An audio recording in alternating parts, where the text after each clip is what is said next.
வணக்கம். இது என்னோட அண்ணனுடைய பண்ணை நிலத்துக்கு அருகே நிலம் விற்பனைக்கு வருது.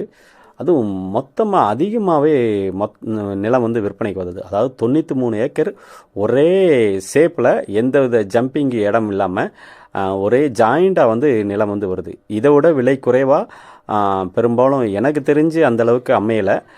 நானும் விவசாயத்தில் என்னோட அனுபவத்தில் அளவுக்கு கிடையாது. இது யாரெல்லாம் வாங்கலாம் அப்படின்னு பார்த்தோம்னா, இந்த நிலத்தை பற்றி முதல்ல நான் சொல்லிடுறேன். நிலம் கரிசல் பூமி. அதுவும் ரோடு ஃப்ரண்டேஜ் பார்த்தோம்னா, அதாவது கள்ளிக்குடி டு காரியாவட்டி, அதாவது மதுரை ஹைவேஸ்லேருந்து மதுரை டு தூத்துக்குடி போகிற ஹைவேஸ்லேருந்து சுமார் 7 கிலோமீட்டர் தள்ளியும், அதேமாதிரி காஷ்மீர் டு கன்னியாகுமரி போகிற ரோடு, அதாவது கள்ளிக்குடியிலேருந்து சுமார் 8 கிலோமீட்டர் தள்ளியும், அதுவும் மாநில நெடுஞ்சாலையில் தான் இந்த இடம் கரெக்டாக அமைஞ்சிருக்கு. இந்த இடத்துல கிராஸாக எது போகுதுன்னா, ராணி மங்கம்மாள் சாலைன்னு சுமார் 60 அடி ரோடு அதுவும் கிராஸாக போகுது. கிராஸானா ஒரு ஓரத்தில் போகுது.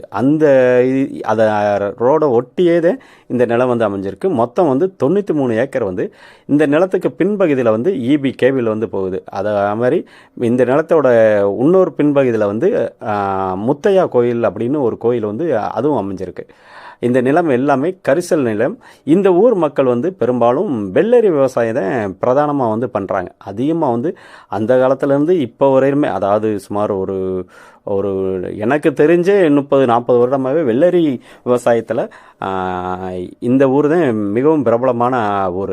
அதை திருமங்கலம் மார்க்கெட், திருமங்கலம் பஸ் ஸ்டாண்டுக்கு போனாலும் சரி, விருதுநகர் பஸ் ஸ்டாண்டு போனாலும் சரி, அதே மாதிரி காரியாவட்டி பஸ் ஸ்டாண்டு போனாலும் இந்த ஊர்லேருந்து வெள்ளரி விவசாயம் பண்ணுறதுல தான் அதிகமாக அப்படின்னா என்ன மாதிரி மண்ணோட தன்மை இருக்குன்னு பார்த்துக்குறோம். வெள்ளரிக்கு அதிகமான உரங்கள் கொடுக்கணும். அதாவது நம்ம கத்திரிக்கு எப்படி அதிகமான உரங்கள் கொடுக்குறோமோ, அதிகமான இலைவெளி தெளிப்பு, தரைவெளி தெளிப்பு கொடுக்குற காயில் கத்திரிக்காய் ஒன்று மெயினாக சொல்லலாம்.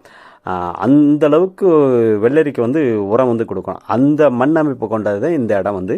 இந்த ஊர் மக்கள் எல்லாமே வெள்ளரி தான் அதிகமாக பயிரிடும். அதே மாதிரி பருத்தியும் பயிர் செய்வாங்க. பருத்தி, நெல், பருத்தி, அதுக்கடுத்து வெள்ளரி தான் மேஜராக கோடையில் ஒவ்வொரு சீசனை பொறுத்து அமைப்பாங்க.